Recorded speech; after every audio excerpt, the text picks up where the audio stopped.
oleme oma otsaga jõudnud Läänemaale ja kinni püüdnud ühe toreda naisterahva, kes tahab meile rääkida paari sõnaga linnuvaatlusest.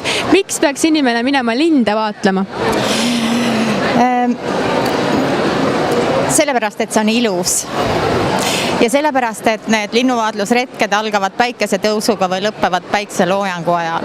Ja tavapäraselt inimesed magavad selle aja maha või istuvad kodus arvuti taha või mida iganes.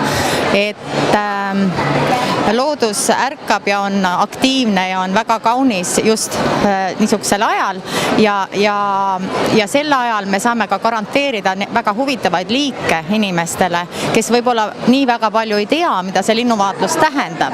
Ja me tahaks nad sinna sellesse maailma sisse juhatada ja neid nakatada sellega. Et selle poolest on nagu linnuvaatlus eestlastele pisut erinev linnuvaatlusest välismaalastele, kes juba teavad, miks linde vaadelda. Aga millal on kõige parem aeg tulla linde vaatlema? Kas on see kevadel ja sügisel linnurännakute ajal või on Eestis pidevalt mõni lind kohal, keda oleks tore vaadata?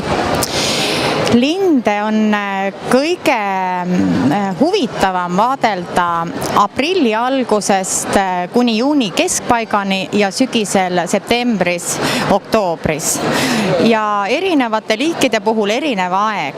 Ja meil on siin messil just toredasti üks tedrevaatluse pakett saadaval väga soodsa hinnaga ja seda paketti saab kasutada ja osta 1. aprillist kuni 15. maini, siis tedrekuked mängivad, on uhked ja vihased, et tedremammat enda poole meelitada. Aga kust võib selle toreda paketi leida, et kui inimene otsustab tulla linde vaatlema ja leiab aprillis selle parima aja, et kuidas ma broneerin omale selle linnuvaatluspaketi ja mida see endast sisaldab? Tuleb saata meile meil, lugeda kõigepealt läbi paketi kirjeldused kodulehelt ja saata meile meil ja leppida kokku kuupäev ja inimeste arv.